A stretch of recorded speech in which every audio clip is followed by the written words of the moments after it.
Penyebab Kiki Fatmala meninggal di usia 56 tahun sebelum meninggal rajin aerobik. Inilah penyebab Kiki Fatmala meninggal dunia di usia 56 tahun. Keluarga Kiki Fatmala merasa terpukul saat membagikan kabar duka di sosial media. Kiki Fatmala sendiri dikenal sebagai pribadi yang sehat. Hal ini lantaran artis pemeran Mariam di film Si Manis Jembatan Ancol 2 ini merupakan pendiri sanggar senam aerobik. Kabar Kiki Fatmala meninggal dibagikan dalam Instagram milik sang artis oleh admin. Dalam unggahan dijelaskan Kiki Fatmala meninggal dunia di usia 56 tahun akibat komplikasi kanker.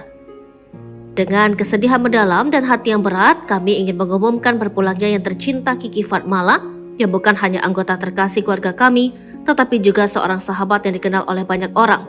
Kiki Fatmala meninggal dunia pada 1 Desember 2023 pada usia 56 tahun, karena komplikasi akibat kanker, tulis keterangan duka.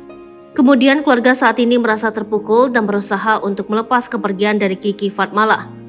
Di saat-saat sulit ini, keluarga kami memohon privasi dan pengertian atas rasa berduka dan kehilangan kami. Meskipun kami menghargai minat publik untuk menghormati kenangan beliau, kami memilih untuk menyelenggarakan layanan memorial yang tertutup dan pribadi hanya untuk keluarga dan teman-teman terdekat, tulisnya.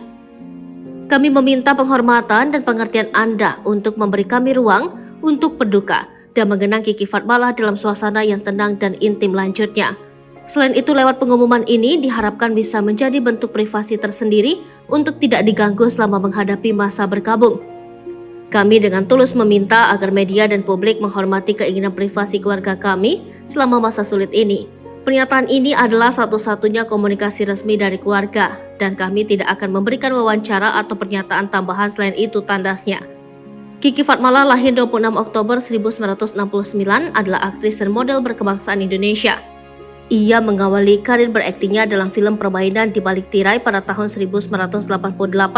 Sejak tahun 1992, Kiki Fatmala mulai menggeluti dunia layar kaca dalam sinetron komedi Ada-Ada Saja. Namanya mulai melambung ketika berperan sebagai Mariam dalam sinetron horor komedi Mariam Si Manis Jembatan Ancol 2 pada tahun 1994. Saat ini Kiki Fatmala lebih aktif sebagai guru aerobik dan sudah mendirikan 1 sanggar aerobik yang diberi nama Kiva. Download Tribun X sekarang, menghadirkan lokal menjadi Indonesia.